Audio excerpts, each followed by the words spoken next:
गुरु प्यारी सात्संग जी, आप सभी को प्रेम भरी राधा स्वामी जी।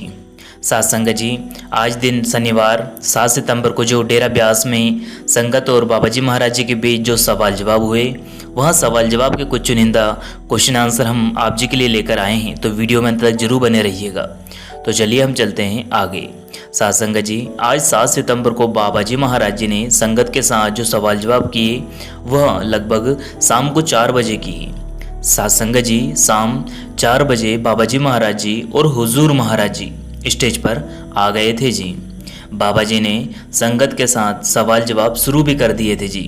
सात्संग जी, जैसा कि आपको पता है कि सुबह डेरे में बाबा जी महाराज जी और हुजूर महाराज जी ने संगत को ओपन कार में दर्शन दिए थे जी। सात्संग जी, बाबा जी महाराज जी और हुजूर महाराज जी साथ बैठे हुए थे और संगत पे दया दृष्टि भी डाली। सात्संग जी, आइए अब आज शाम 4 बजे के सवाल जवाब सुनते हैं।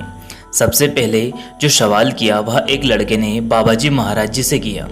सात्संग जी, एक लड़का बाबा जी महाराज जी से कहने लगा, बाबा जी, मेरे पापा को आपके ऊपर इतना भरोसा है और जब भी कोई मुसीबत उन पर आती है तो मेरे पिताजी कह देते हैं कि मुझे फिक्र नहीं है, मैं टेंशन नहीं लेता, बाबा जी अपने आप सब कुछ कर देंगे।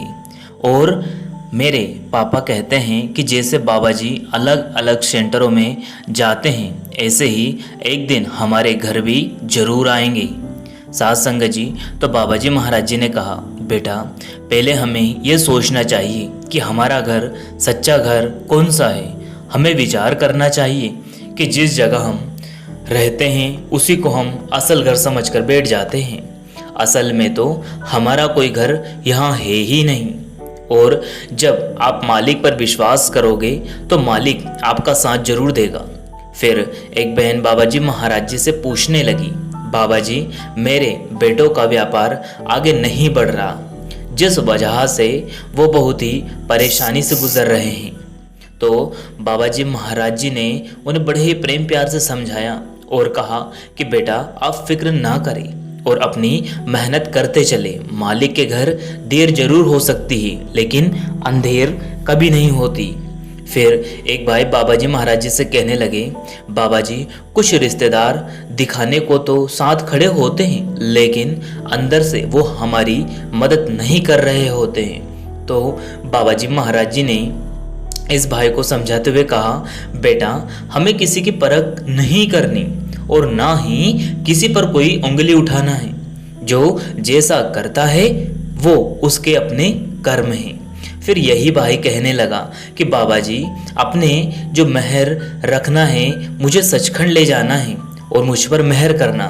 तो बाबा जी ने कहा, बेटा लफ्ज़ों में जाहिर करते हुए हमें बहुत समय हो गया, लफ्ज़ों से कोई फ़ायदा नहीं होने वाला, हमें तो करनी में जाहिर करना है। सात्संग जी, अगला प्रश्न एक भाई ने पूछा, बाबा जी क्या इस बार हमारा बेड़ा पार हो जाएगा?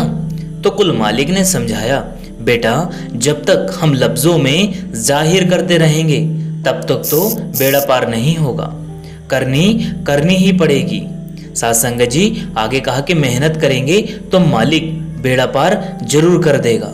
सात्संग जी, अगला प्रश्न एक लड़के ने बाबा जी महाराज जी से पूछा, बाबा जी जब हम अपने बुजुर्गों की सेवा करते हैं तो क्या ऐसा करने से हमारे कर्म कट जाते हैं और बुजुर्गों के कर्म बढ़ जाते हैं? तो कुल मालिक ने समझाया कि बेटा ऐसा नहीं होता, सेवा करनी है तो अच्छी बात है, करो। सेवा करते हुए हमें ये नहीं देखना कि वो बुजुर्ग है या नहीं, और सेवा करते हुए हमें ऐसी बात कभी नहीं सोचनी कि उसके कर्म बढ़ेंगे कि नहीं। सेवा करने से किसी के कर्म नहीं बढ़ते। सात्संग जी, फिर एक भाई बाबा जी महाराज जी से पूछने लगा कि बाबा जी जब हम सिमरन पर बैठते हैं तो मेरा शरीर हिलने लग जाता है। तो बाबा जी महाराज जी ने उसे समझाया कि ये सब हमारे मन पर जो पड़े हैं वह प्रभावों के कारण हो रहा है। हमें आंखों के बीच तीसरे तिल पर ध्यान टिकाना है, धीरे धीरे हमें इसकी आदत हो जाएगी। इसलिए आप कोशिश करते रहे और कोशिश करना ना छोड़े। सात्संग जी, फिर एक लड़का कहने लगा, बाबा जी मैं पढ़ाई में बहुत कमज़ोर हूँ, आपसे बारंबार विनती है, आप मेरी पढ़ाई में मेरी मदद करें। तो बाबा जी महाराज जी ने हंसते हुए कहा, बेटा ये तो मैं नहीं कर सकता, मैं तो खुद पढ़ाई करने में कमज़ोर था। मेरी माँ ने मुझे डंडों से मार मार कर पढ़ाया है, तो आप ही सोचो मैं पढ़ाई में आपकी क्या ही मदद कर सकता हूँ।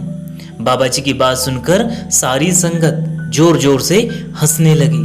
साथ संगत जी, फिर एक बहन ने बाबा जी महाराज जी से पूछा, बाबा जी मालिक कौन है? तो बाबा जी ने उदाहरण देते हुए समझाया, बेटा जैसे चित्र हैं तो चित्रकार भी है, ऐसे ही सृष्टि है तो सृष्टिकर्ता भी है, रचनहार भी है। अभी हम उस अवस्था तक नहीं पहुंचे कि हम मालिक का भेद जान पाए।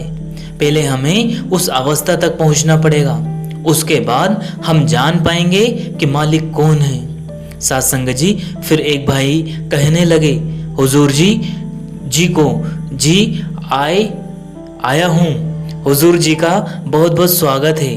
ये सुनकर बाबा जी महाराज जी मुस्कुराने लगे और कहने लगे, मुझे जी आया नू नहीं बोलेंगे। तो भाई कहने लगा, बाबा जी आपको भी आया हूँ। ये सुनकर संगत बाबा जी के साथ हुजूर जी भी हंसने लगे। फिर यही भाई कहने लगे, बाबा जी आप हमारे सेंटर में भी जरूर आना। तो बाबा जी मुस्कुराते हुए कहने लगे और हुजूर की तरफ देखते हुए कहा कि इसलिए तो इनका सहारा लिया है। आगे बाबा जी हंसते हुए कहने लगे, एक काम करते हैं, 4-5 बाबे और रख लेते हैं, कोई एक सेंटर में जाएगा तो कोई दूसरे सेंटर में, और साथ में एक बहन भी रख लेते हैं, वो भी सेवा पर चली जाया करेगी। सारी संगत बहुत जोर जोर से हंसने लगी। फिर एक भाई बाबा जी महाराज जी से कहने लगा, बाबा जी जीवन में बहुत सारी गलतियां की है और आज बड़ा ही पछतावा होता है, आगे कैसा बढ़ा जाए। तो बाबा जी महाराज जी ने कहा, बेटा गलतियों से सीखना चाहिए और आप मालिक पर भरोसा रखें और जो पीछे हो गया उसे पीछे छोड़कर आगे बढ़ जाएं। मालिक के घर तो बख्शिश ही बख्शिश है, वह आज नहीं तो कल जरूर बख्शिश करेगा।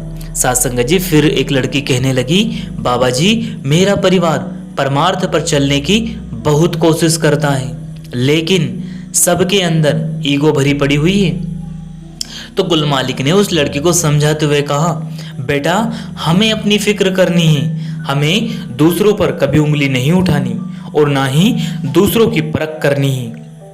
साथ संगत जी, फिर एक भाई बाबा जी महाराज जी से पूछने लगे कि बाबा जी अगर आपकी परमिशन हो तो क्या हम हजूर जी से भी बात कर सकते हैं? तो बाबा जी ने मुस्कुराते हुए कहा कि बेटा सारी उम्र पड़ी है, जितनी चाहे बात कर लेना, इतनी क्या जल्दी है।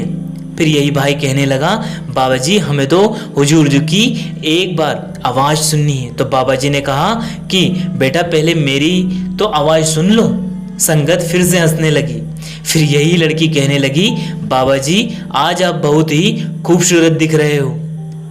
साथ संगत जी, तो बाबा जी ने मुस्कुराते हुए कहा कि मतलब आज से पहले मैं सुंदर नहीं दिखता था? बाबा जी आगे कहने लगे कि आज मैं क्रीम लगा कर आया हूँ, इसलिए सुंदर दिख रहा हूँ। ये सुनकर संगत फिर से जोर जोर से हंसने लगी। साथ संगत जी, फिर एक लड़की बाबा जी महाराज जी से कहने लगी कि बाबा जी आपके दर्शन करके मुझे बहुत और बहुत आज बहुत सुकून मिला, और आपसे एक विनती है कि मेरी शादी होने वाली है, आप बस अपनी दया मेहर हमेशा मुझ पर बनाए रखना। तो बाबा जी महाराज जी ने हंसते हुए कहा कि तू ये क्यों नहीं कहती कि मुझ पर इतनी बख्शिश करना कि मैं अपने पति को अपने वश में कर सकूं, अपने नीचे दबा कर रख सकूं। यह सुनकर संगत और हुजूर जी भी हंसने लगे। फिर यही लड़की कहने लगी, बाबा जी आप मेरी शादी में आओगे ना?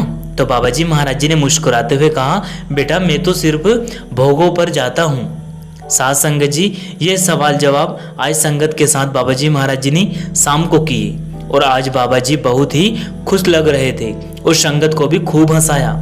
इसी के साथ मैं आप जी से विदा लेते हैं। हम फिर मिलेंगे किसी और वीडियो में। तब तक आप जी अपना और अपनों का ध्यान रखें। अगर वीडियो पसंद आया हो तो सद्गुरु प्यारे चैनल को सब्सक्राइब करके बेल आइकन को ऑल पे प्रेस कर ले, जिससे कि आपको ऐसे वीडियो मिल सके। इसी के साथ अपनी वाणी को विराम देते हैं, फिर मिलेंगे किसी और वीडियो में। तब तक आप जी अपना और अपनों का ध्यान रखें। शुक्रिया, टेक केयर। अंत में आप सभी को प्रेम भरी राधा स्वामी जी, धन्यवाद।